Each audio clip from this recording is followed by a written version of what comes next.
which is all the more reason that that's the fire. I have these two little torches on the side of me here, but it's the fire under my butt that I need to continue to make some progress and push ahead here. But yeah, I'd be happy to do that. But anyway, 4 here, and the story that was born from a simple workshop years ago in the channel here Almost 3 years ago. with just kind of a fun little derpy map, and just like because we use MS Paint and everything, like, oh yeah, here's the setting, everyone. I'll tell you what though, if this looks like a simple map, this is what's helping to tell the tale. It doesn't need a ton of detail, at least not as it's been presented. So well, all right, so never mind the orange and all the other bad colors that have crept onto the map. But yeah, I mean, this is the sort of stuff that we've built years of adventure every Tuesday on. And more specifically, while this is Mesotopia as a whole, and Diamond Dragon, this is going to give you a visual component to catch up.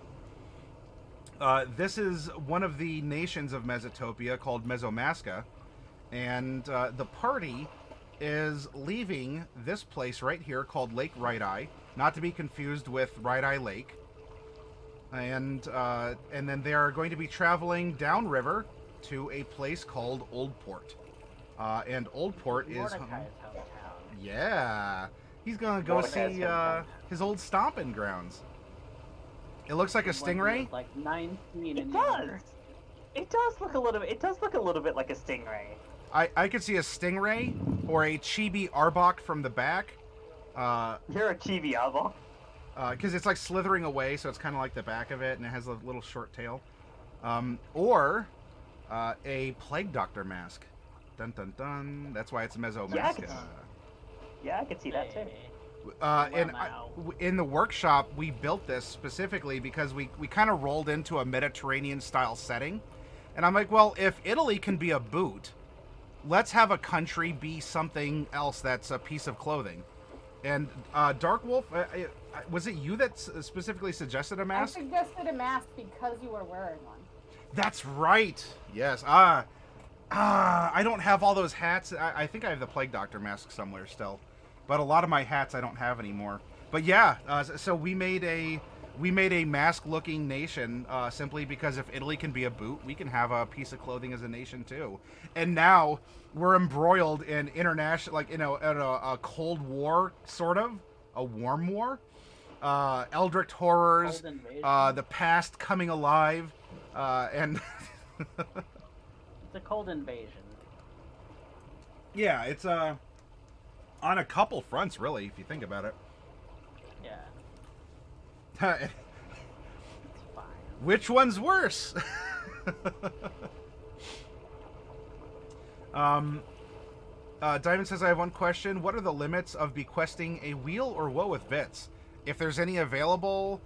no, I'm sorry, that was the Fickle Gods. If you wanna contribute bits, those would be bonus ones, and that's really up to you. If you want to throw in 100 bits, you could float a +1 to someone. If you go more, if you wanted to float 500 or 1,000 or something, you can have a bigger impact in who gets what, which includes for or against me. He doesn't need help. Yeah. Oh, that being doesn't need said, help. Don't how do many that. That's points not are we nice. floating?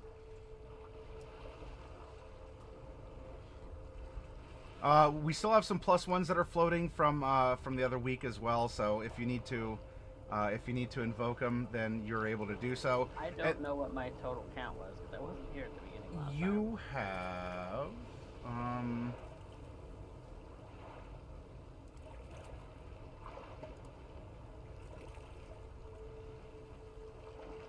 let's see, 1, 2, 2. Yay. Thank you. I was not aware of this before, but now I am.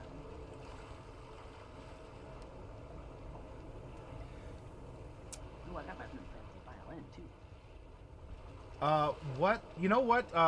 Something I can do for this session and maybe moving into the future as well, because Bright is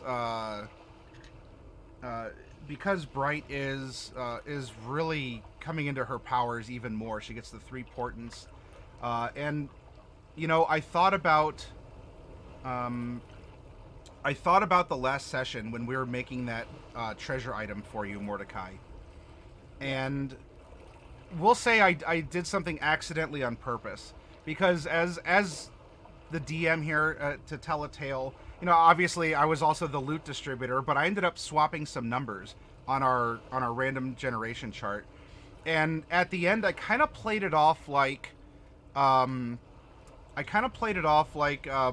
Bright had a feeling like there was an alternate circumstance, or sort of you know, an alternate reality, in a sense, had manifested, where she was exposed to some sort of a close choice that could be something major or the like.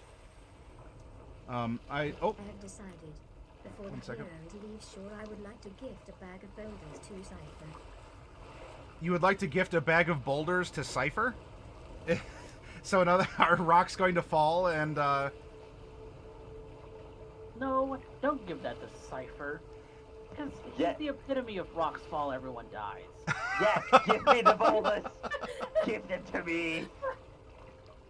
Oh, the magic item bag of boulders? I'm not familiar with that. Is that out of the DMG?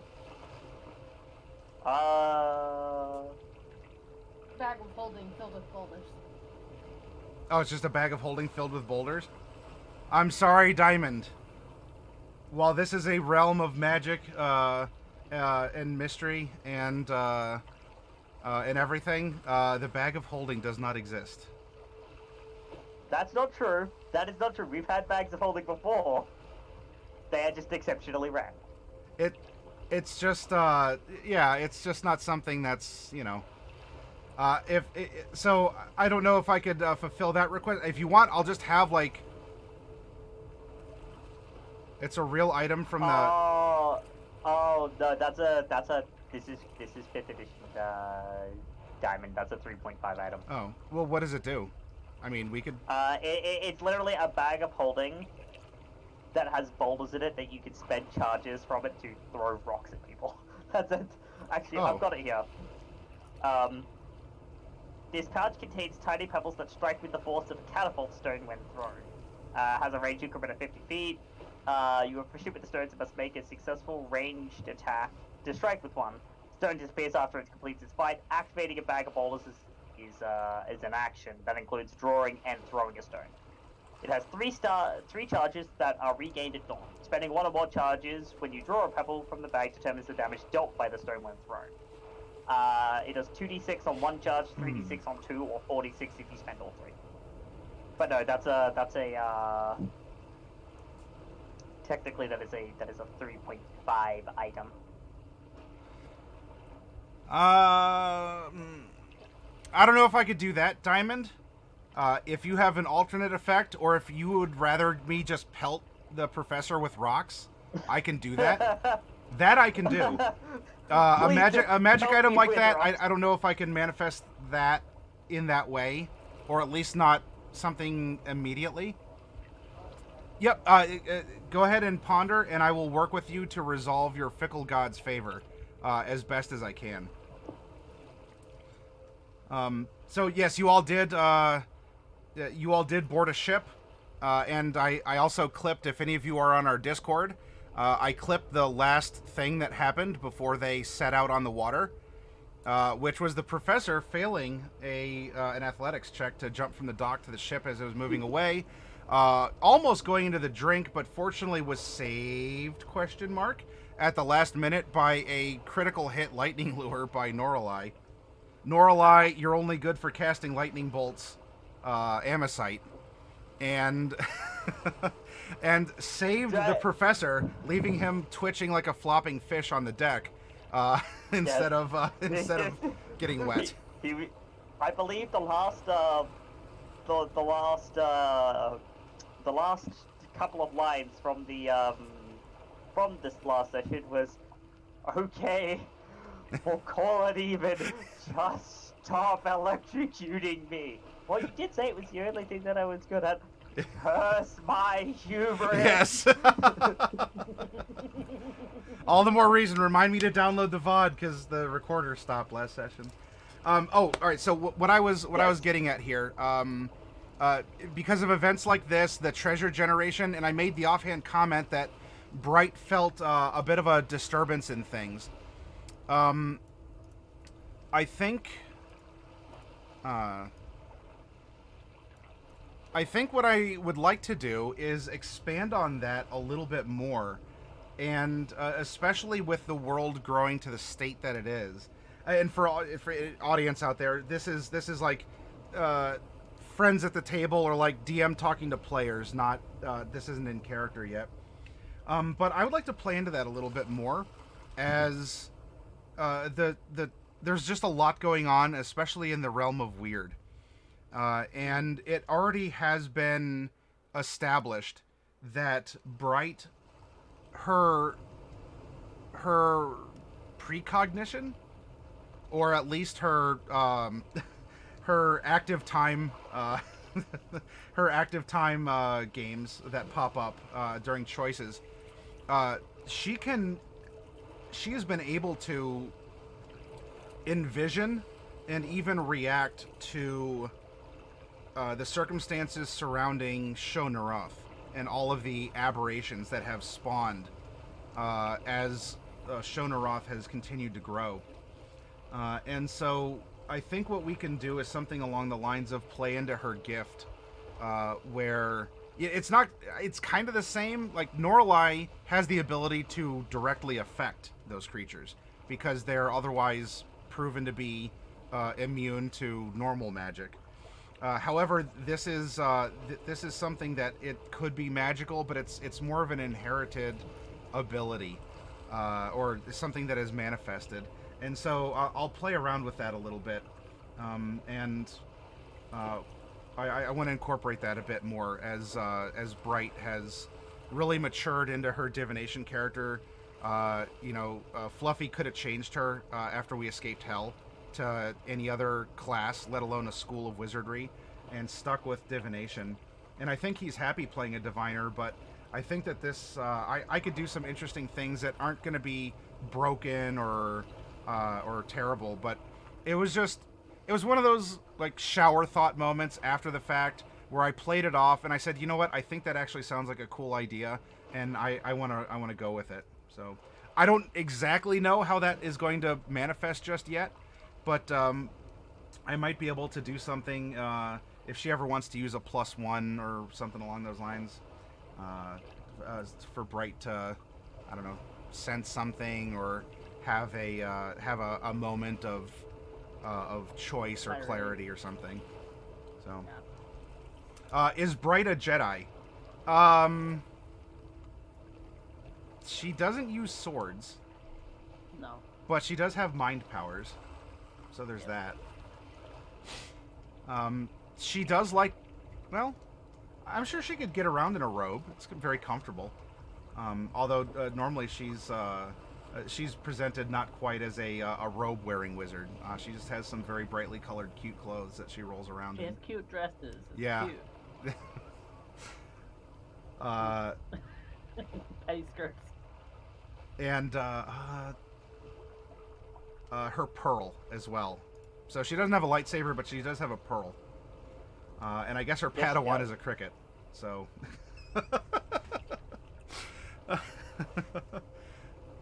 All right. You are traveling down the river.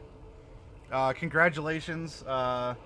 You have time to think and ponder because the captain and the first mate, which in Gnomish is a Gilligan, are doing the work. You bought passage where, they'll make sure that you have comfortable shared quarters for the day or so it'll take you to get downriver, and they'll do all the work.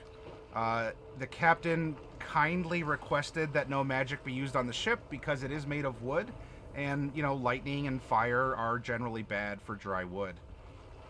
I think we had a quote. Then I'll use magic. I use neither of those things. Well, I mean, you can. I mean, the captain is No, probably a you- mundane person, you not that tend he to can invert necessarily stop gravity, you.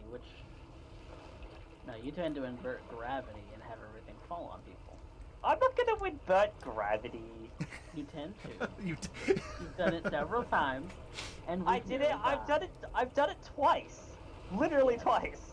The And first we've time. nearly died both times.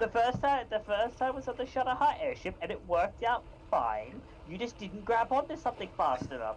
And as for the car chase, that car chase was awesome. What are you talking about? It was awesome. We could have died. We could have died. Go pick up, go home. There ain't no fun in life without a little risk. A couple notes for the pitcher. The river is a lot wider than this. I was looking up stock photos for rivers during autumn, and this is the one that looked pretty. It had a mountain in the background that you all would see because of the central mountains along Mesomasca. So it's not like a little creek or like just a little river like what you're seeing here. You are getting the beautiful fall foliage though. Like everything, the whole, like all the trees are just ablaze with color. The water is relatively still like what you see here. And there are rocks along the banks and grasses and whatnot. So visually, this is what you're getting. Though the river is wider than what's depicted here. You all did leave. You left at sunset. So presumably, you'll be arriving at Old Port, hopefully tomorrow night. And we go from there. It was, at least Noralai said that we'll start next episode with Noralai attempting to play the flute for the first time, because she did get a mundane flute at the instrument store. And so, Noralai, if that's what you want to do, I mean, you all are aboard. You're aboard a riverboat. You don't have to do anything. You could just lounge around and eat crackers or whatever. Mordecai might actually spend time with her and start instructing her on how to play it. Ah, very cool. Because he's played flutes before. He's not nearly as proficient with them as he is with the violin per se. Violin is his instrument of choice, but he's played flutes before. Yeah. Kind of a musician for a circus for a wide variety of different shows, so probably spend time teaching her how to play it. At least get the initial notes not sounding like they're gonna squeak, because that's gonna hurt his ears really bad. That's gonna hurt everyone's ears really bad. All right, I mean, I can Noralai, always do you make it want to? louder. Oh, I'm sorry. Go ahead. What were you saying? I mean, I could always make it louder. I mean, that's the fun part of thaumaturgy when you're playing in a concert or something. It definitely helps to increase the range at which things that can be heard. But please do not make that screeching noise louder. You will be doing everyone a favor by making it quieter, actually. But we're getting better. Noralai, then, are you practicing on this night? Yes. Okay. I am practicing the And it sounds like she's picking it up rather nicely. Should I roll performance? Just like, what? For an initial, how okay is this? Sure. Roll it at disadvantage. Wow. All right. Not bad. It would have been a crit, normal. but an 18 is still pretty good. Yeah. So Noralai, I don't know. Maybe you're recalling a song that you've heard a lot, or maybe even one that you invented yourself when you were living out on the streets. Maybe something that brought you joy or comforted you, or was a part of an adventure that you put to musical notation. And now that you're starting to doot on the flute, it's the music does seem to be coming from within, and you're doing a relatively good job. I mean, there's still going to be off squeaks, or you're going to hold a note too long, or you might hit the wrong note because your finger went to the next hole down or whatever. But generally, this song is, it's not bad. You get hot cross buns coming out pretty decently. So I'm going to say right now you're playing the recorder at like a 3rd grade level, Norlai.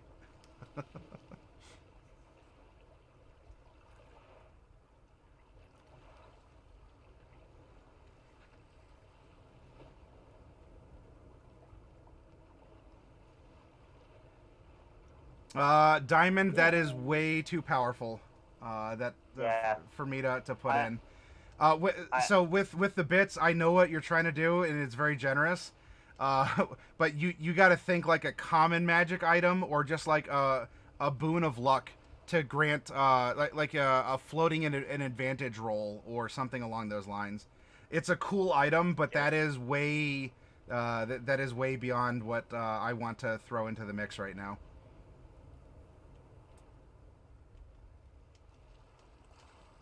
Right, advantage roll. Okay, so we can have an advantage roll.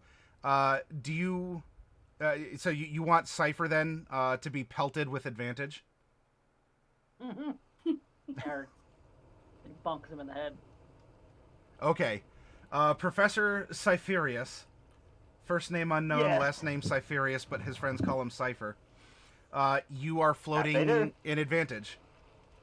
Yay. Apparently his Thank friends you very also call him kindly, Professor. Diamond Dragon. Damn right. Damn right they do. I didn't spend 20 years of my life studying super hard to get my PhD to not be called professor. But also, you rolled the clock back. You look way younger than when I first met you. I still lived that long. I still lived all of those years. Nobody's gonna believe you. It's called it's called Oh, it's a master forgery now. it's called a temporal reversal. That doesn't make sense to the common people. Magical rejuvenation. Maybe to a time-bending Follow wizard me? like yourself. Cypher Cypherius. Is he a Pokemon? Furious. Cypher Cypherius. Now people are just going to think you're either a prodigy, which you'll have to prove. Or, I am I was a prodigy, so that's not going to be all that hard. or it is a very good fake. Or, you know, magic. Because as far as everyone is aware, magic can do pretty much anything. Can't do anything. Can't bring people back to life. No? No, they can't bring people back to life. I know someone who is playing around with the notion of that, but it's dangerous. As do I. As in, we both read her journal. Yes. She was toying with that idea. I mean, I was thinking more some of the gnomish fellows I used to know. Yes, Celine was walking that taboo line as a reformed follower of Ouija's. Some naughty drawings and thoughts in that book. Oh my. And quite a large amount of them were about Mordecai. Yeah. They're very good. Meanwhile, all those anatomical drawings of Mordecai are like, so he looks like this, but if we peel his flesh back, what would the muscles underneath look like? And, well... She was also a medical professional, so I don't doubt that she would actually want to know those kinds of things. Yeah. Maybe not And the be love aware letters of or the what fan they letters do you used to that. get at the circus, though. Those were creepy. Yeah, but I mean, they're also not, I want to peel your meat back. Yeah. See what's underneath. For more Dark Eldar culture, please visit the Gathering of Nerds on Thursday. Well, I mean DACA, but for more peeling the skin back to see what's underneath and then putting it back because it feels so good. So anyway, Norlai, you're spending a portion of the evening here duding melodically. The river has a lazy flow to it. Even at night, or especially at sunset, the last rays are just lighting up the trees, and then quickly it gets dark. Now, I'm gonna see what happens. roll 20. Ah, roll 20 is being roll 20. I put in a dice command. Did I? Hang on. There we go. Oh. Okay. All right. Noralai, how late are you intending to stay up and play? Just like an hour, or like are you getting cold and kind of sleepy? You want to go back in the cabin, or Hour. about an hour or so? Okay. Yeah, because we are in mid-fall, but at the same time, mid-fall is getting the weather and temperatures similar to early winter.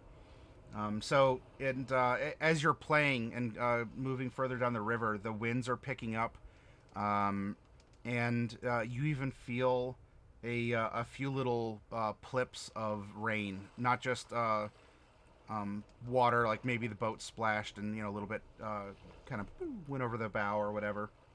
I'd rather not get rained on. Ah, your storm guide at 6th level. You gain the ability to subtly control the weather around you. If it's raining, you can use an action to stop the rain, you can use an action to cause the rain to stop falling in a 20-foot radius sphere centered on you. You can end this effect as a bonus action. If it's windy, you can use a bonus action each round to choose the direction the wind blows in a 100-foot radius sphere centered on you. The wind blows in that direction until the end of your next turn. This feature doesn't alter the speed of the wind. Okay, well, Noralai, there is actually a storm a-brewing here, and it's going to end up being a kind of a bad one. We got the extreme weather, and describe then, or actually before you describe, let me find out what's the professor doing? Are you staying in the cabin? Do you want to kind of hang out on deck with your feet over the railing or something, or? Yeah, probably just hang out on deck. Okay. And Mordecai, you were up teaching Noralai, correct? Yep. Okay. Yep. Sure. So, the winds, things would be getting chillier. The winds would be picking up some, and there's some little plips of rain. In looking up now that you're getting this weather sensation, the moon is nowhere to be seen, and not even through the clouds. The clouds are so thick right now that moonlight is not getting through. So there must be some sort of a nighttime fall storm blowing in. Then with this scene, Noralai, you have the assistant is the one who is taking the night shift and piloting the riverboat, and the captain's still awake. He's just not necessarily on duty, but he does make comments that it looks like we're going to be in for quite a storm, and he suggests that you go below into your quarters. Not that he's going to stop you. I mean, you've paid for the passage. It's you can stay out in the rain if you want. But it could end up getting pretty rough, though he assures you that this isn't his first storm on the river. It's just that things might be getting bumpy. So with this then, Noralai, you do have this ability Storm Guide. Storm Guide. What are you saying or doing?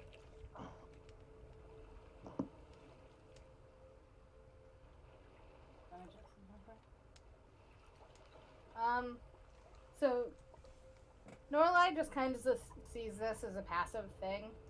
So when it starts raining, she just thinks, I don't want it to rain. And then it stops around her. So she's just like, no, I don't like rain. And then just the area around her, she's not getting wet. Yeah. Probably for the wind too, she'd probably be like, it'd be cool if it just went that way. And then it does. Okay. But if it does look like it's gonna get, like the river's gonna get a little rough, she would go into the cabin. Okay. The cabin. Oh, I'm sorry. What was that? Am I hearing this too? Noralai, are you saying that out loud, or are you thinking just stop? No, I'm talking about Um, the assistant, because I'm with Norlai. Oh yeah, the captain tells you that you know this looks like a fall storm and you know it might get choppy, so he's recommending you go down into your quarters. I am going to spend the 10 minutes it takes to cast control weather. Oh.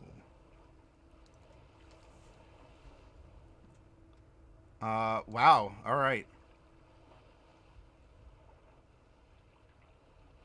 Well, you're out on the deck, and Noralai can make sure that the wind and the rain doesn't, you know, interrupt you or like push you over the side or anything as it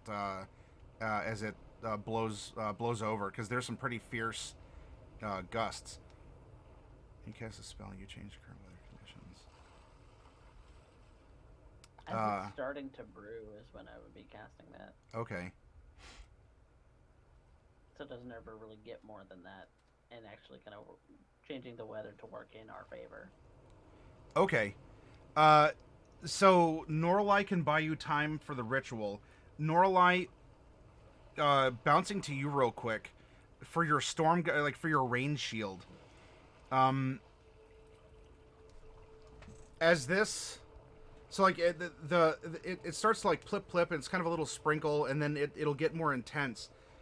Is this like is this like a visible shield of some variety? Is it does the rain? It would be like almost like a clear umbrella. Like you can see the rain like hitting something and plopping off, but you don't see what it's hitting. Okay. Okay, sure.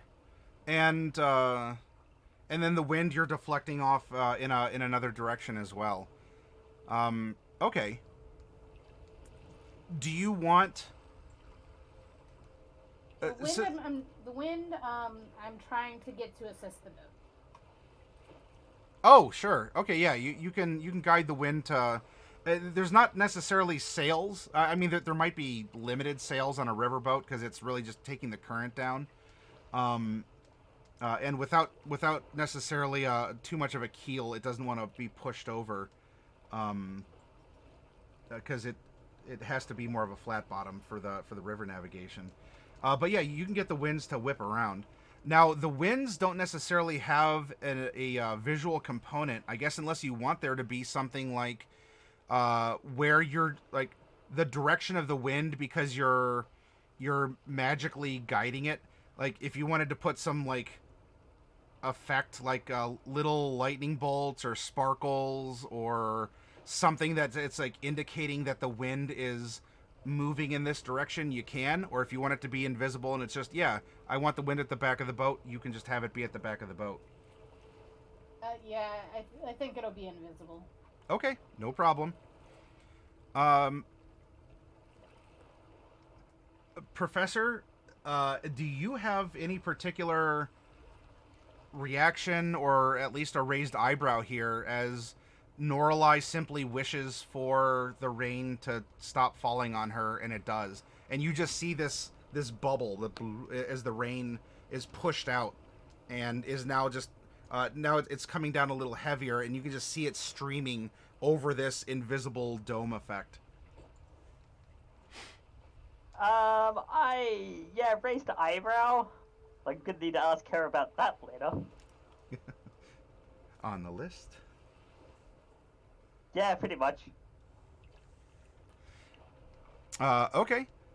Well, the boat definitely gets a boost. In fact, you hear the assistant give a whoa as the boat does a little bit of a dip, and you're getting these strong winds, giving the boat a good game on the back there, and pushing it further down the river. Your ritual. Or wait, it's not a ritual. It's just a spell with a casting time of 10 minutes. It's spell It does, casting yeah. time of 10 minutes. It does take a slot still, yeah. Okay. All right.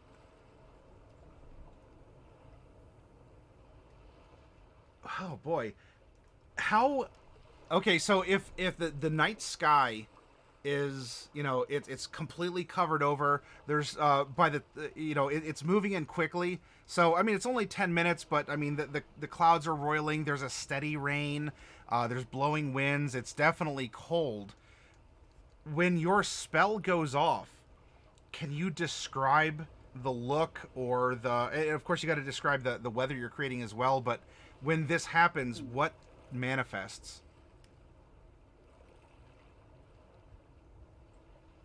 Mordecai would perform the ritual like he's saying a prayer to perhaps a god of weather, and is kind of beseeching good weather to fall upon them, even though there's like a storm coming.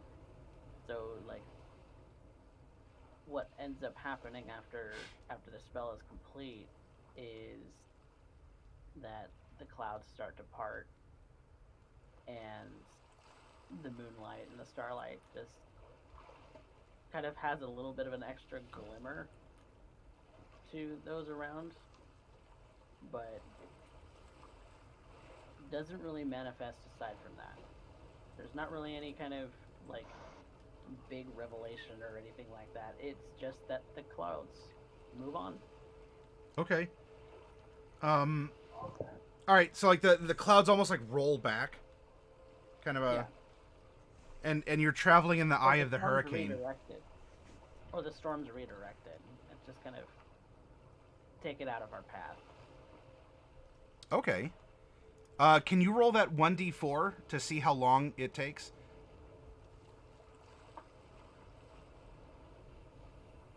Oh, all right, 20 minutes. No, it's 1d4 plus 10. Times 10. That's 12 times minutes. 10. No, Oh, it is? times 10. Yeah, it's 20 Okay. minutes. He doesn't mind. Okay. I mean, So you're... remember that this spell is like concentration up to like 8 hours or something? Yeah, concentration up to 8 hours. Yeah. Okay.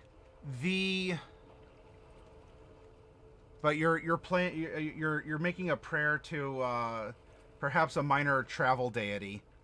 You said, correct? And I'm sure there's a handful of other notable spirits or like not as fervently revered gods or demigods. Obviously there's a lot of travel around Mesotopia, especially on the sea. With as much maritime travel as there is, there's a lot of superstition and religion.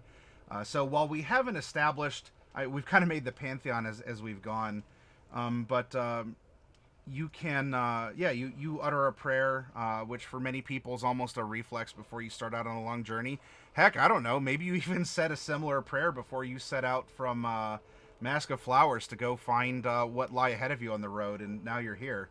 Are you sure you want to pray to this god? Because look where you're at. It was a nice day. You're taking a stroll through the flowers. It's probably a prayer that he's spent a lot of time in the circus doing. Oh yeah, for good shows and good weather. He wasn't necessarily a particularly religious person back then, but force of habit out of culture. Yeah. It's just something you do. It's not that he necessarily paid any real reverence to this deity. It's just that it's a fact of culture. It's just something that travelers always did, and especially if they were going on a particularly arduous journey, and the weather can affect that, and so it kind of just works as a reflex to him to start in on this prayer almost casually, and then just kind of let the magic that is a part of him now, the divine magic that's part of him now, kind of flow out of it, and realize that this actually is going to have some kind of power. Yeah. Okay. Let's roll with that. Roll with that and have the clouds roll back. Before they truly do make just this fantastic 5-mile eye of the storm that will be following you all, in the heavy bank of dark clouds, for a moment, lit up by maybe some lightning, is a face. That of Ouijas, that of Celine, that of someone, maybe the god that you intoned. But a face, for a moment, forms in the clouds before everything just curls back. And the realm is under your control, Mordecai. The so as this happens, the captain's gonna come back up because he went to go secure some things, make sure that lockers were locked up, and to maybe to get some ropes and whatnot in case someone did go overboard and he wanted to save them. He comes up and just looks at the sky, and then looks over to all of you.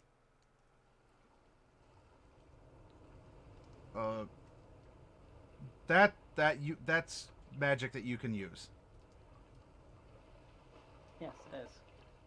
As he just sort of stammers, like his hands are full of rope and stuff, and not that you have to be at the bow of the ship, maintaining the storm and lightning crackling from your fingertips, Mordecai. Although if you want it, I won't stop you from that as a part of this. No, it's much more subtle. But Starlight goes to the bow of the ship and starts just using shocking grass to have lightning crackle from her fingertips. Yes, I am the storm. If you're doing that, the captain might actually ask you to be stowed for a little while. You can't do that on the ship. All right. Well.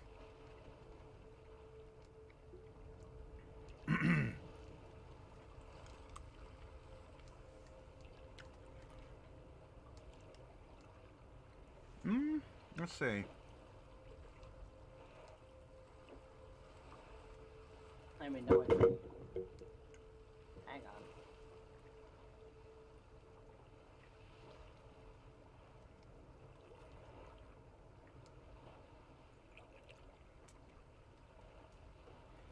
Uh-oh.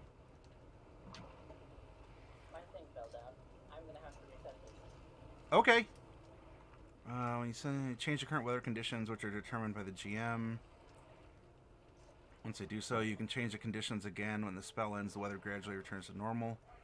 When you change, find a current condition on the following tables and change its stage by 1 up or down. So we would have been at stage 5. Well, no, it was early. It was getting early into it. So I'd say it was stage 4. Stage 4 precipitation, stage 4 or 5 temperature, stage 5 wind, I'm guessing. Yeah, I'd say 4, and the winds were howling pretty bad. So I'd say it was it would be 4, and 4 all the way down. 4. Oh no, 4's Gale. No, I'll say 4, 3.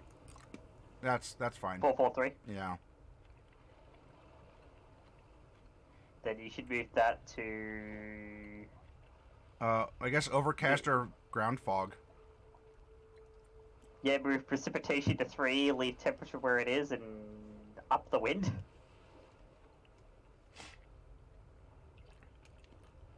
We're gonna make this boat fly, and I'm not even gonna do anything. So maybe the clouds don't roll back all the way, but certainly the face in the clouds is there. Boy, I think this is the first time I've interacted with this spell in a while. So it looks like you get to choose one of the three things, and you can change it. All 3. Oh, is it all? 3. Per casting, you can move each one stage up or 1 stage down, each. Per 1d4 times 10 minutes adjustment over concentration up to 8 hours. Yeah. So eventually you can get it where you want it to. All right. So the clouds can roll back all the way eventually. Sure. It'll just take a little longer than 20 minutes. All right. But I think Mordecai can fix that once Copy has got the mic set back up. Yeah. I love that none of the head like, yes, this stupid damn thing. I love that. That's great.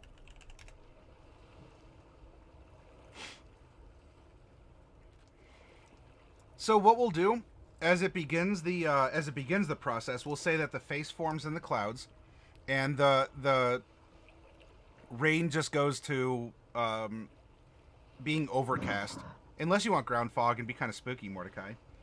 And then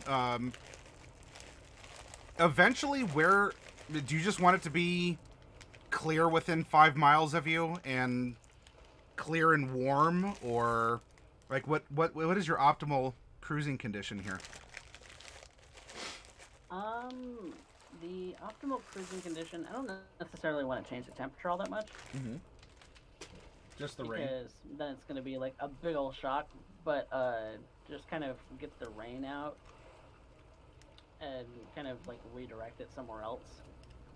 Okay. That's really the only end goal. And you could amp the wind up too if you wanted to send this boat flying down the river. I don't want to do that because then we might actually like fall off. You might. The riverboat's not necessarily built for speed or for wind. So, just so that it's not creating, like the intent is that we don't create like rapids conditions. Okay. Because a big storm could create rapids, and I don't want to do that. Then you need another 1d4 by 10 minutes at the very least to do the second change to get it to a 2, which is light clouds. That one's going to take 40 minutes, so it's going to take you an hour. It's taking him an hour, but Okay. you know he's Clears the rain, and the wind Clears the is rain. still strong. and I can still do other things while I'm concentrating. That's not necessarily a problem. It's just gonna take some concerted effort. Yeah. Yeah, no, you Well- could literally do after the first casting of the spell. Yeah, you can basically go and do whatever you want. It will mean though that for the most part you're not going to be sleeping tonight. I don't know if that's going to be an issue because you're still going to be on the river during the day, but at least to It's only gonna take me to fix the weather for an hour. Yep, and Well, then you do still need to concentrate on the spell. yeah, but you have to Yeah, concentrate until to it goes maintain it. the other way. Yeah, to keep the changes until the spell fails. So If it looks like it would, like that's the whole idea about like redirecting the storm is like, if it's going to go back to normal, then it's not normal on us. It's on the ground somewhere. I don't believe you can move. Yeah, you can't move the weather. It just changes the weather within 5 miles We are and then moving. returns it. 5 miles centered on. But Of if we're you. passing through whatever that is, like the kind of storm clouds, then once we get past it, then I can let it go. Yeah, we'll see if the weather does naturally change over time too, because I've been rolling every so often to have a random weather effect set in because the weather has been more wild in the time that you've been gone. All right. Well, hey, you know what, Mordecai? It's not your first time staying up for most of the night, helping the party out. It just sucks because now you actually I have feel to sleep. exhausted this time. Yeah. No, I actually feel exhausted about it. Okay, so yeah, the face is manifested in the clouds for about 20 minutes. Then that fades away as the clouds roll back to being just kind of partly cloudy. It's still cold. There's winds, but the winds are still manageable by Norelai. If she wants to, I don't know. She might just want to sleep and be like, whatever. I'm in a cabin. Help out the wind.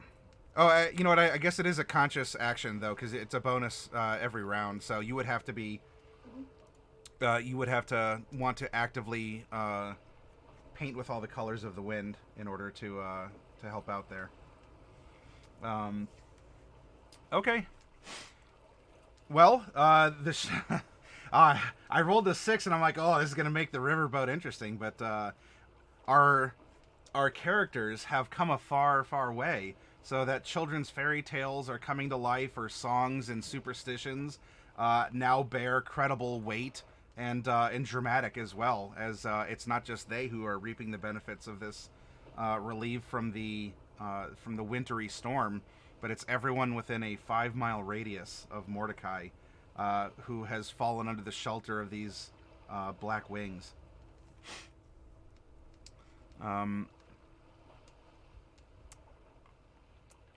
Oh, It's that reminds me. Do you want your wings to manifest at all? Like, not like to mechanically use up the ability, but like, you're doing like a big, like, whoa, I'm changing things. This is you trying to bring about, major influential. You're calling down this mechanically an 8th level spell, but as you're making this story, this superstition come to life, do you want your raven wings to manifest as a part of this, or?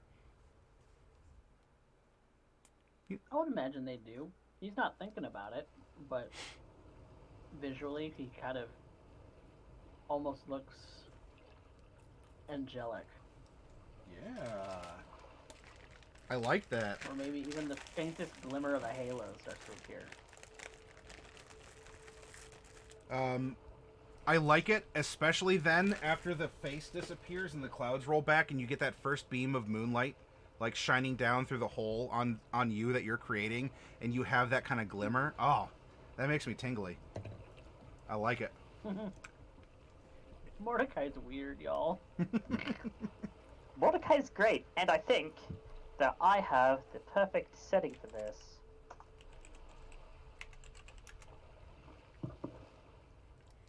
Oh, are you going to invoke something, Professor?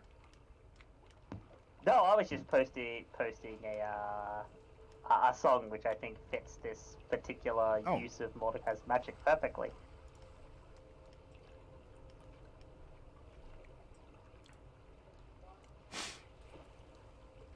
And maybe his relationship with Celine and his relationship with Rejas in general.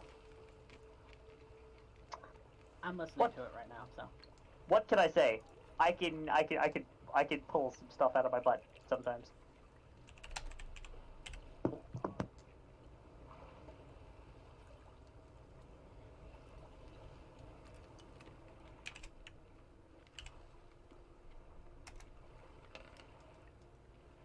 Ooh, all right. Well,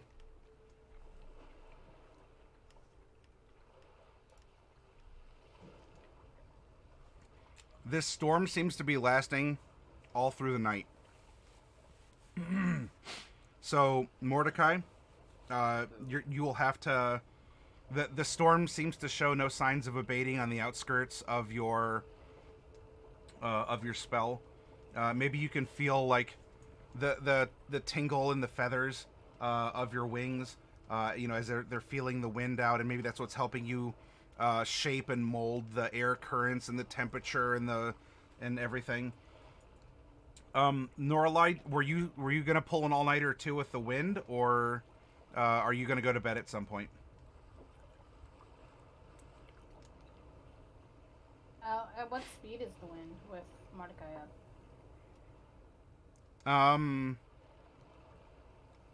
Ultimately, Mordecai, you'll have a chance to adjust that after you get the clouds to go, and depending on what you want to do with the temperature, you can put you have plenty of time to make the winds do what you want.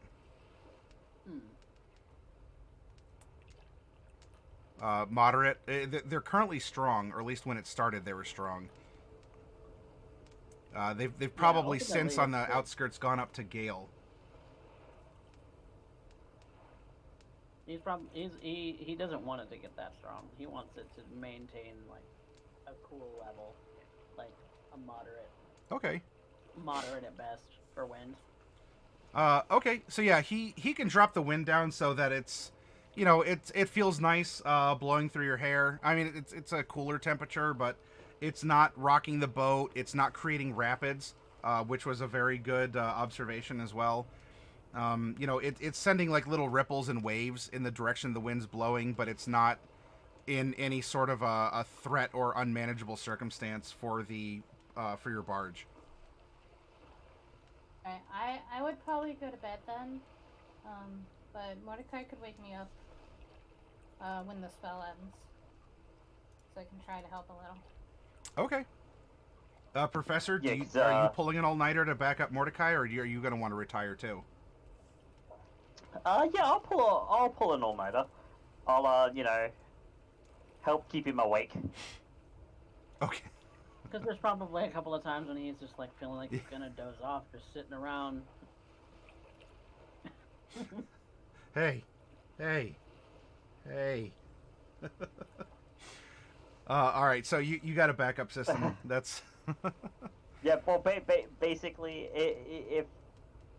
if he does fall asleep, Cypher's just He's gonna not be gonna. like, Mordecai, I'm gonna reverse gravity. What? You're awake now, aren't ya?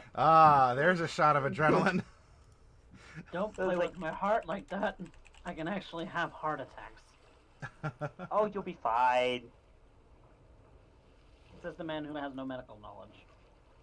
Excuse you, but I have medical knowledge. Reading Celine's book doesn't count. I have medical knowledge. I have a wisdom of 14. I have medical knowledge. I know how to apply a bandage. And in the case of a heart attack, cough. Cough like the wind. Force your heart to keep beating.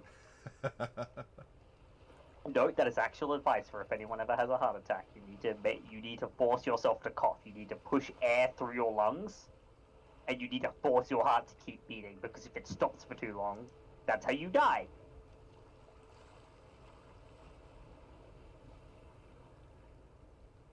So there you go. Some actual medical advice from a not doctor yet. I'm working on my PhD. It's not an MD, but it's a doctorate. Eventually. There's that caveat, though. There is that caveat, but look, if you're listening to someone on the internet giving you medical advice, then you seriously need to reevaluate your priorities. So to be fair, the caveat is there, but if you listen to me, then and you think that my advice is actually solid, I mean it is, because it's actual advice from doctors that aren't me. But if I tell you something and you listen to me and it's wrong, well, it's your fault for listening to some random on the internet now, isn't it? But if you wanted to have a chat with Mordecai, you can. Yeah. Yeah, there would probably be a chat about, like, what's coming next. The Shadowheart plays.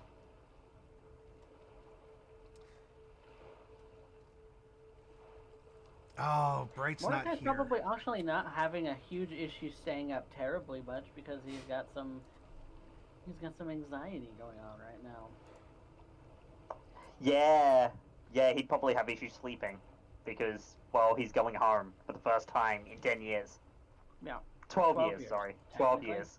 12 years, technically. Because 2 of those years we spent in hell. Yes. Only that long? I thought it was like 4,100 years or something like that, according to Bright. Bright's sense of time was different than ours. Yeah, Bright spent several thousand years in hell. I don't know how it'll manifest, but speaking of Bright, I'm going to just simply insert there's probably a time during this time that you're holding the storm at bay. Like you two are talking on the deck, maybe Norlai's asleep, and Bright, I don't know if she'd want to stay up on the deck, but I'm going to insert a callback to her conversation when you first boarded the Relentless, and she was drawn out to the top deck by the eyeball, kind of traveling through the deck, leading to the railing, as a, having her think about Selter and wanting to possess a storm, and just a reflection on that sort of stuff, because she's a contemplative and thoughtful gnome. I don't know if she'd make commentary on it, but I'm sure that she could maybe appreciate the circumstance or just sort of weigh what what happens, or does this mean that Mordecai has something that Selter desperately wants, or just that moment where Selter just looked out at the horizon with an oncoming fall storm and wanted desperately to have it, and she couldn't, which was a very frustrating thing. Okay, well, the night is going to pass, although we're a little bit more in more night than probably not a little bit. With the storm clouds, at least on the horizon outside the 5 mile radius, it's still dark, and this is taking your efforts all night long, Mordecai. So you will be at 1 level of exhaustion by the time whatever else is going to happen here is going to happen. The weather is going to shift, perhaps. All right. The majority of the storm, of the fierce storm, happened overnight. However, now that the morning will break, maybe in an hour or two, it is still very cloudy, and there is still rain and wind. It's just not severe. It's now just in a miserable, cold fall day. It's one of those, like, you almost wish it would be cold enough to snow, because it almost feels like it's right on that borderline where it just gets into your bones and everything is just cold and miserable, but it's not going to freeze. It's just a state. The vegetation is still quite vivid with the limited sunlight that is going to start peeking in a diffused state through the storm clouds. Well, with the exception of the spotlight that is quickly fading as your 8 hours is going to be up here soon. But everything is still a nice vivid fall color against the gray palette of the sky. So your wings and your spell do sense that overall things have lessened. And maybe, hey, that was because you were the eye of the storm. Maybe you sucked out a lot of the power, and you've been able to diminish the entire front moving over, but it is going to be rainy after your spell ends. You are at 1 level of exhaustion. Professor, since you stayed up with Mordecai as well, even if it was conversation, you haven't slept, so you're at 1 level of exhaustion as well. What would you like to do, feeling that there's still, like, feeling and seeing beyond the 5 miles that, it is still cloudy and windy and rainy and etc., but your spell's going to end? What would you like to do? Sleep. Mordecai's going to bed. Okay. Yep. Okay. We'll work off that level of exhaustion. Very good. And you know what? Norlai got to sleep, so, if the weather's not as bad, maybe she can pull some weather duty here. If she wants to. There is also a thing that I would like to do. Okay. I just need to very quickly check up the rules on a magic item.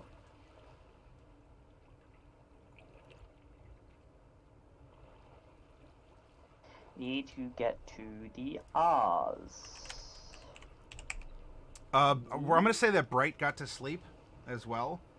I don't know. I'm not going to touch the prepared spells because that's... Fluffy had those for whatever reason. I don't want to play around with the little dots or whatever.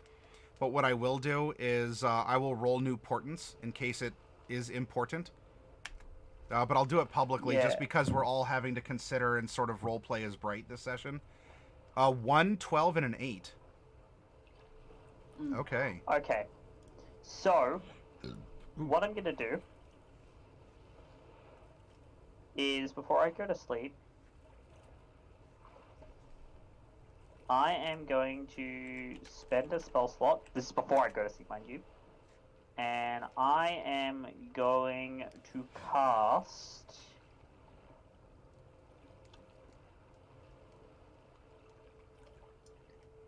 a Pulse Wave at level 5. And I'm going to cast it into my Ring of Spell Storing. Ah, So the okay. spell doesn't actually go off. It stores the spell within a level 5 pulse wave into the ring. Yeah.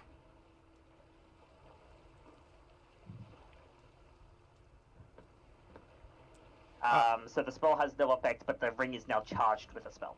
Okay. Is it glowing, or are there like is there some sort of an effect to show that your ring is active or is holding on to something?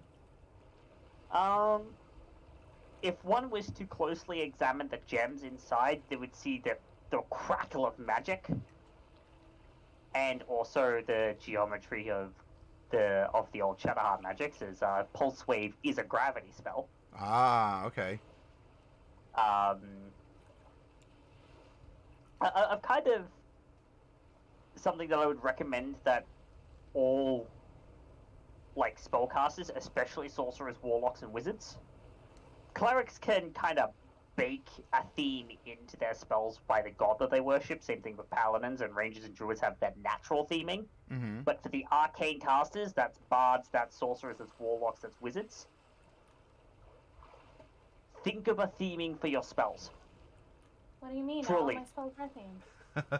Yes, think of a theming for the way that your spells show up. Because I mean, any old wizard can cast a lightning bolt and just shoot a bolt of lightning from a crystal rod or whatever.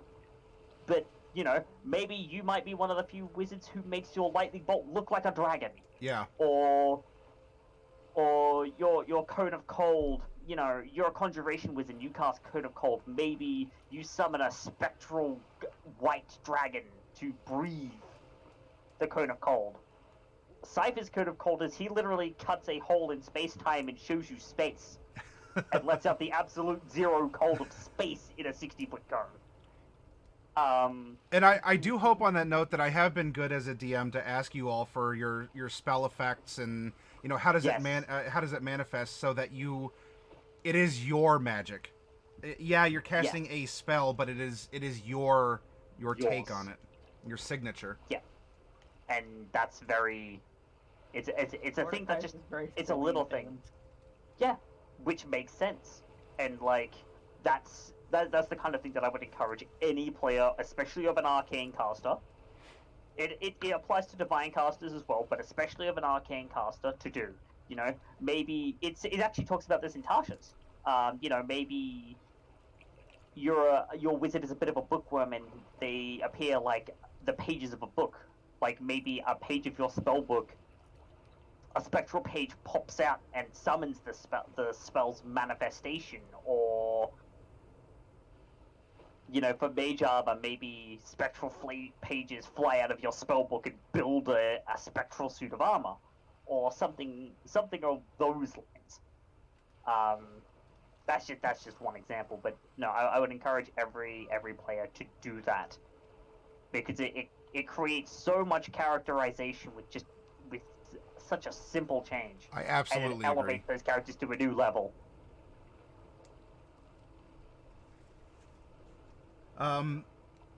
Then your spell crackles with this gravitational magic. Obviously it's not like sending a signal beam up into space. It's a very subtle thing, but you discreetly charge your magic ring before you go and take a long rest to sleep off the night's exhaustion and conversation and occasional heart attack you're giving to Mordecai. Yeah. Yes. Norlai wakes up. Bright wakes up. Bright would have done some tossing and turning. I'm sure she'll tell you it's something just like, oh, it was just the waves of the boat or something that was having her toss and turn and kind of laugh it off. Though Bright was probably having some unpleasant dreams, as she has of late. Mechanically, she's rolled a 1 in her portents, I think, the past couple times, or at least a majority of the past couple times. But yeah, she was having some interesting dreams here. The assistant is going into. There's like a rear cabin that the assistant and the captain will share when they're taking their shifts. So it is Norlai awake, Bright awake, and the captain's awake aboard the ship. Mordecai, Professor, and Gilligan, the professor. All right, anyway. Oh, we don't have a Marianne, but we do have a professor aboard this ship. You have a Mordecai. Yeah. Yeah, yeah. But we don't have Thurston Howell the Third, or... but anyway, so yeah, we have a shift swap, and Norlai, as it does take an action and a bonus in a bonus action each turn. Do you want to just let the rain fall, or do you want to spend some time keeping it off and then you're going to let it go? What are your thoughts, as you do have to more actively control the weather immediately around the ship? Well, the rain, I don't have to use an action each turn. It's I use an action and then I can end it whenever I want. Oh yeah. I guess that doesn't have an expiration. Okay. The rain one does it. The wind one is once. Yeah, the wind I have to. Okay. Yeah. But the rain, I just don't want it on. It'll stay away. Okay. Okay. So you get the nice, almost like a stream and a stream here as the water courses down this bubble and goes back into the water. The waters are stirred up some because of the ambient wind. It's nothing that the captain or anyone feels is an emergency. Just, I don't know. Hopefully it's not too hard to sleep. But we'll keep doing our best going down here.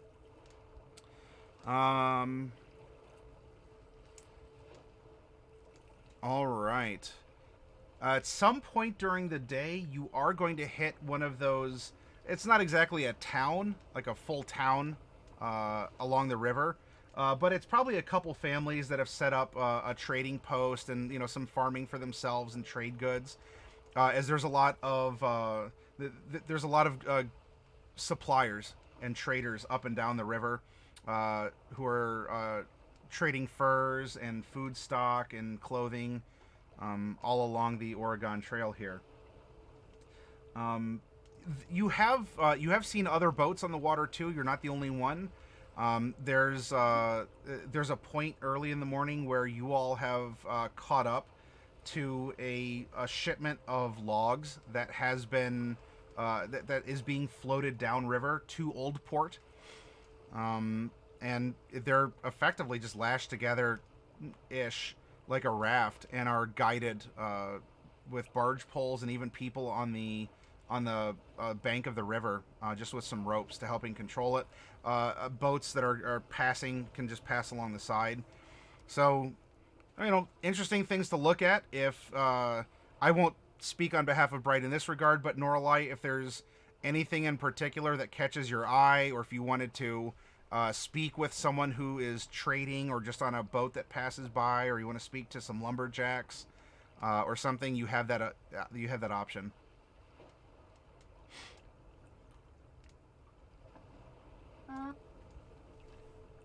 I might stop by town and get something to eat, and then just head back to the ship.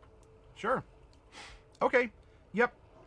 It is about 4 hours in. It's a late morning. Mordecai and Professor, you're still asleep, rather soundly. The barge has been rocking consistently, but nothing that is an emergency. I don't know if either of your characters get seasick easily. That's a roleplay decision on your two's behalf, but I'm used to boats. You do stop off at one of the trading posts along the way, and just as the captain said, because he doesn't really have a lot of room for extra storage for food and whatnot, and you paid for it, he told you that he would hop off and negotiate for a meal of some variety, and that way you can still have something rather fresh aboard his ship. So you are going to pull over to a trading post. He hops off. The barge is tied securely to a dock. It is still raining. And I will say, Norlai, that as you have passed, whether or not you interact with them, people have looked strangely at this ship because it just has water pooling all around it, where everyone else is getting soaked, is having to wear some sort of like oiled leather rain slicks, and is putting up with that. You you just have this bubble, and the rain or the wind doesn't really seem to be, too much trouble. I mean, you could be up on deck, and it's not like we're gonna get a perverted wind in anime reference as you're passing by another ship, and i.e. because you can control, oh yeah, it'll just be boop at the back, and it's making good progress. But you're at a trading post. If you want to hop off too, what would you like to do, Norlai? The captain's arranging us to get a meal. I'd stay on the ship then. Oh, all right. Yep. He tells you give him about a half hour, and he'll have some food and drink ready for y'all. I'll practice my flute. He tells you, Norlai, that well, I guess he wouldn't really. Was he on his way down when you were doing that? I know he saw Mordecai. Oh no, he would have had to have seen yours because he commented on Mordecai. The captain tells you, Norlai, that whatever you're doing, keep it up. And he doesn't know if you're old enough to drink, but he won't ask any questions if you want him to get you something while at the trading post. And it's a good-hearted, like, nod and a wink, like, hey, look, you want a beer, you want a wine or something? You're doing a good job. I'll get you what you want for being helpful. Well, I mean, Oh, it's light ales are... Well, light ales are kids' drink.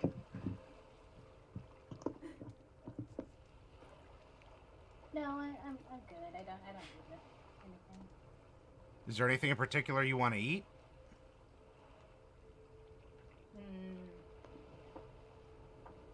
Flapjacks. Flapjacks. Good syrup. Oh, Doral, I'd never change. I suppose I could ask them to make it. They might be cooled off by the time I bring them back to the boat. I'll tell you what, though, given the time of year, I know that they have fresh maple syrup right from the trees. Yes, lots of that. And butter, too.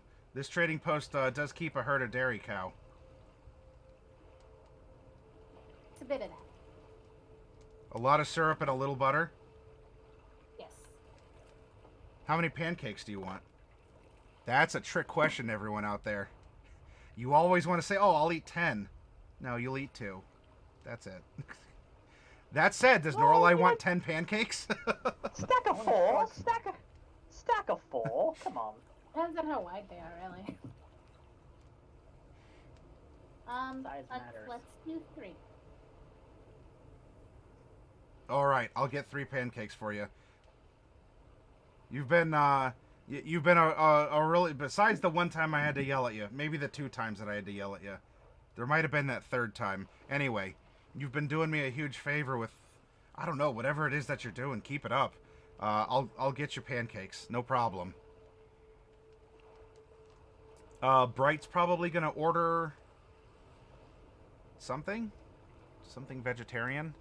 Would be vegetarian in fall. I know there's like the nuts and mushrooms, but I'm sorry. Probably fruit for breakfast. Cool pie. There would be like fall fruits. Oh, blueberries. Stone fruit, yeah, blueberries and other stone fruits are also really a fall thing. So, you got your peaches and your. Oh yeah, apples in the fall. Oh, apples. Yeah, peaches and apples. Ooh, yeah.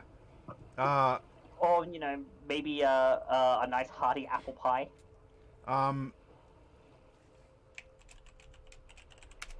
There we go. That's Bright's mood right now.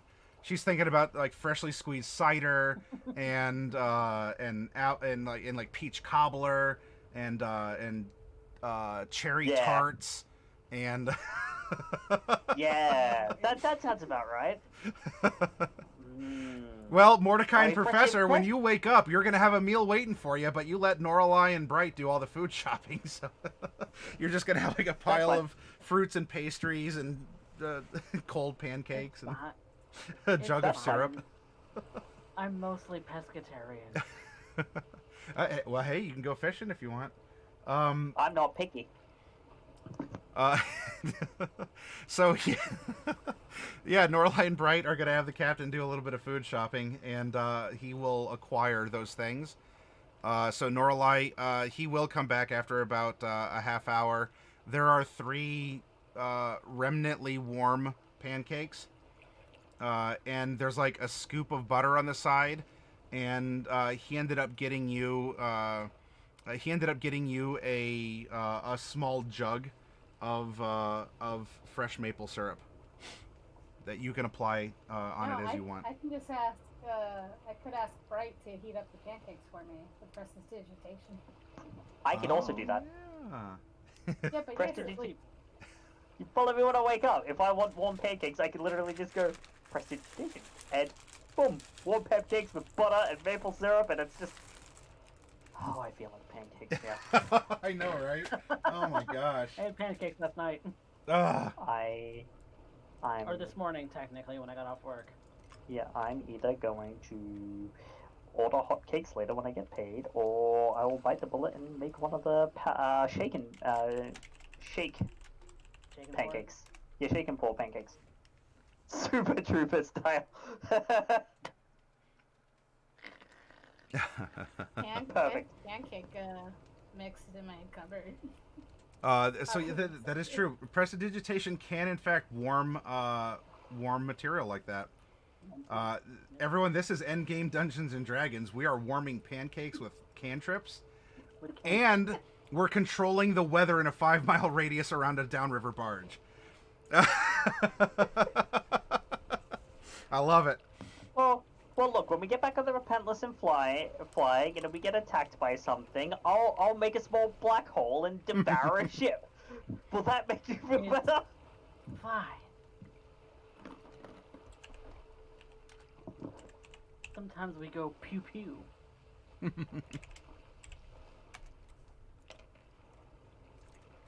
All right, so the rain continues to pour down. You all shove off from the trading post, which you arrived at earlier than the captain expected, just because of the more favorable circumstances you've been able to add and accumulate over time. That we created. Yeah. And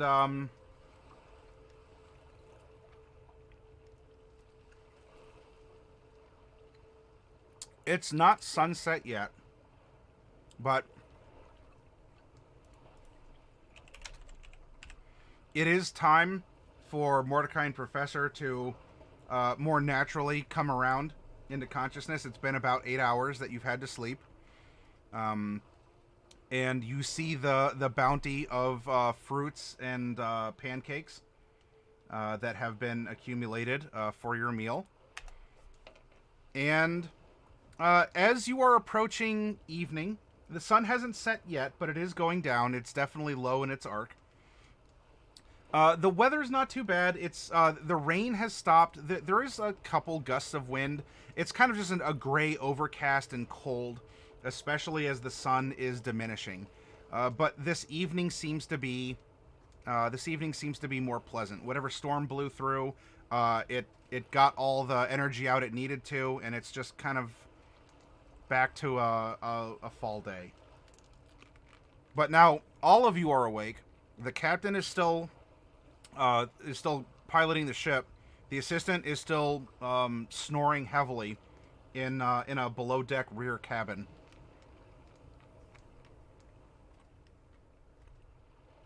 Mordecai and Professor, you have all the fruit and pancakes and syrup and butter you want. Delicious. Would you like those warmed up, Mordecai? You can do that.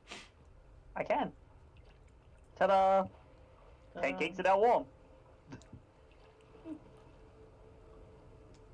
Magic is just so handy.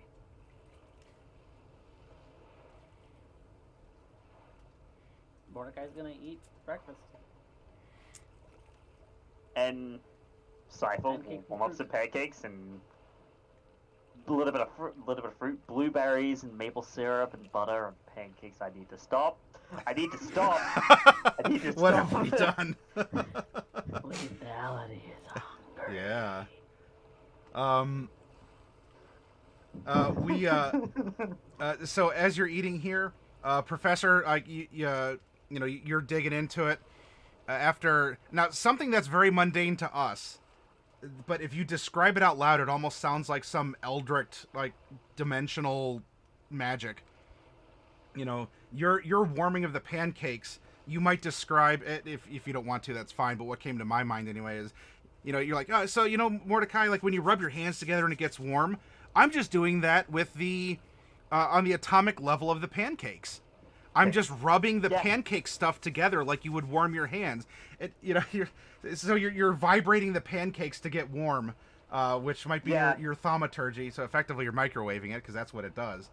But when you describe how you microwave stuff, it sounds like some sort of eldritch, you know, like fourth dimension, whatever. Yeah, in D&D terms, in a world such as this one, yeah, it would sound almost fourth dimensional. That's an occupation. Human microwave. You know prestidigitation? You could be a human microwave. I vibrate your food until it's warm. You're welcome. It's like, how do you do that? Like this. What'd you do? I vibrated it. But how? I didn't even see it move. It's like, no, on the molecular level. What's a molecule? Yeah, what's a molecule? It's like the little building blocks of pancake that make up a whole pancake. Oh, you mean Talking flour? out your ass now.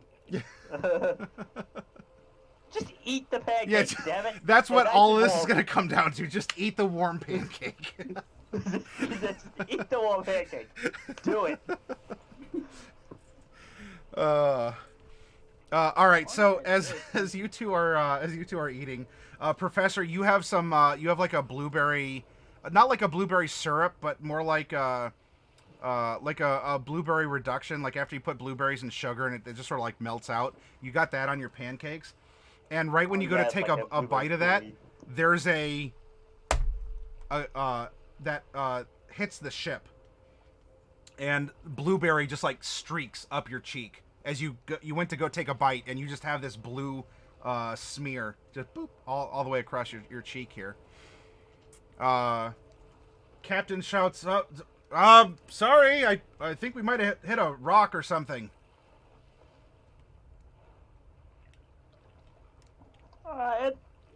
It's all good. Just wipe it off, and the prestidigitated clean. It kind of basically he's just literally just gravity lifting it off of his face and into his mouth. So you just see him go warm. Gulp. You are a strange human being. Yes, I am. And so are you. Mr. 99% unknown, 1% elf. Yeah.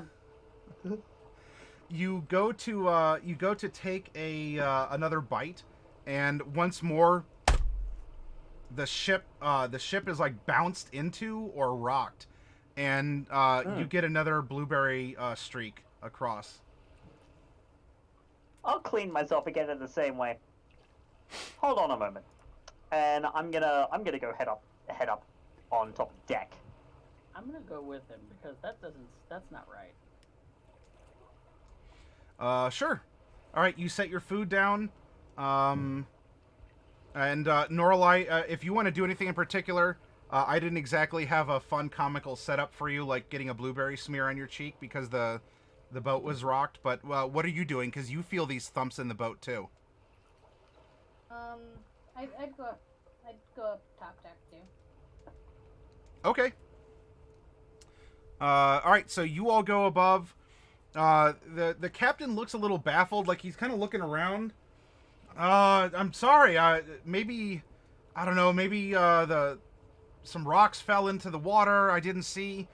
Something was banging on there. You could be up here if you want. Just be careful, because if I miss anything else, or if there's a sandbar because some soil shifted, then I don't want you to fall overboard or to conk your heads. Hmm. There aren't usually creatures in this river, are there? And you've traversed this path before. You would have known where the rocks are. Yeah, well, I mean, I did.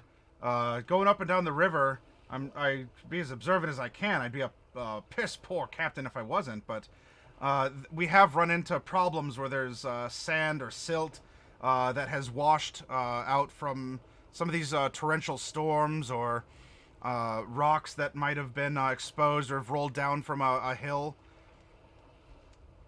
And as you're saying that, or in particular, I think Professor, you asked what was like. Does anything live in the river? Who said that? Yeah, Yeah, it was you. I did. Okay. Your question is answered. I rolled a 2, so at least according to how I have you on my screen, Mordecai. You don't give me that look.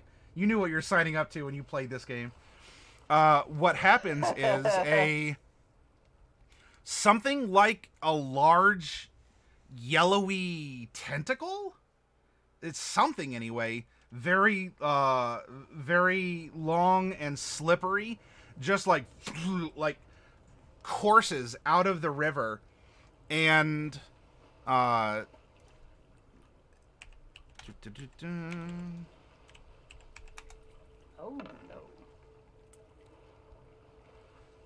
no. All right. I believe a 22 hits you. Yeah. Okay. Yeah. That'll hit. All right. So what happens? Oh, it's actually going to get to do one more thing.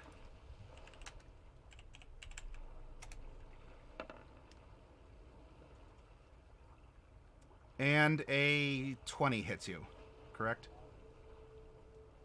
Butts, yes. Okay. My So AC 20. You're having the conversation. The captain's kind of scratching his head. Well, it could be this or that. An answer comes in the form of this big yellow tendril, but now that it has surged out of the water and has attacked Mordecai with a... actually, I need to do a couple things to fully describe what's going on here. This is going to be...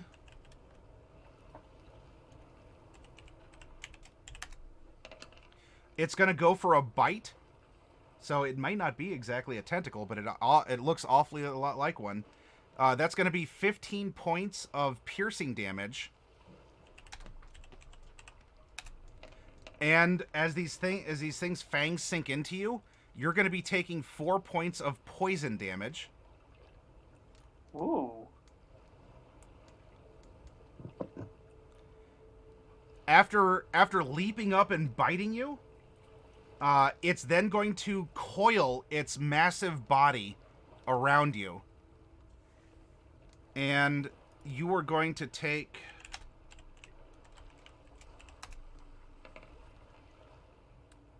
15 points of bludgeoning damage as it starts crushing you in its coil.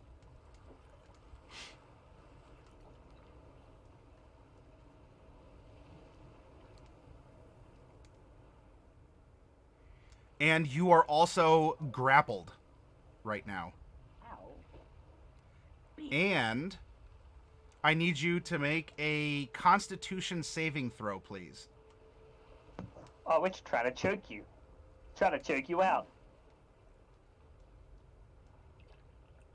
Big money. All right. Big money. Mordecai, you're... as this thing has you in its coils and it constricts, while it's holding onto you tight, it's super slimy, and you started to feel numb and tingly.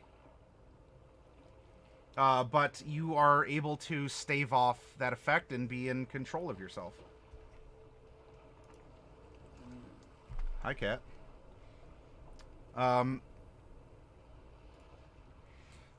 All right. Well, it is. I had a surprise, and I answered the question about if anything lives in here. The captain will take a surprise to scream and indicate that this is nothing that he's aware of that lives in this river. And I would like you all to roll initiative. Happily. Do I have any +1s floating right now? Yeah, you should. I'll get those to you in just a second here.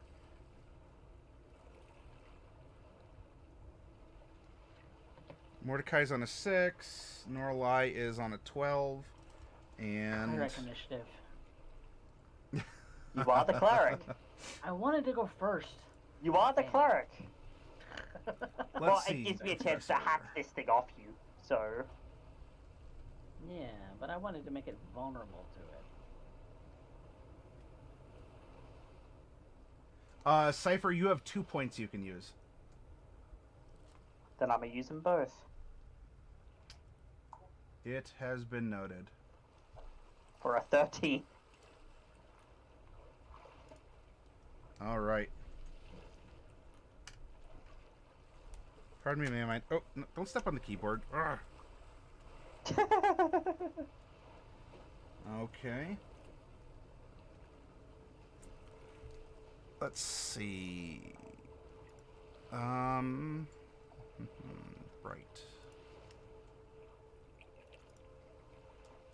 Let's move this over here.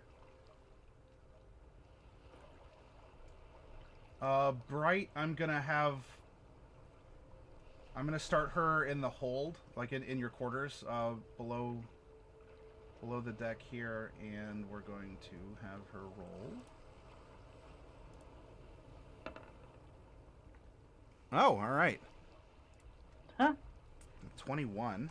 Speedy wizard. Yeah. Bright gets to go first. And then Although I'm pretty sure her first action is gonna be I cast Mage Armor. that does seem to be the yeah. That does seem to be the regular course of things. Very appropriate. I get to go first. Oh. Alright, well. I know what I'm doing then. All right, party powwow, because Bright's sort of under our control. Do you want Bright to use one of her portents to change the initiative of the creatures? She had a 1, 12, and an 8 available. Or would you prefer her save those for things like possible critical hits or saves or whatever? I will rules lawyer. Can't she see it because she's below deck? Yeah, she can't see it. Oh, that's So she true, yeah. Can't change it. She can't Okay. see it. All right. So Well- it is what it is on that one. All right. Nope, thank you for reminding me. All right, so we're going to go me, Bright. Actually, it'll just be in reverse order. Me, Bright, Professor, Norlai, and Mordecai. And... Oh, hey. What's that hiding behind the hiding behind the river?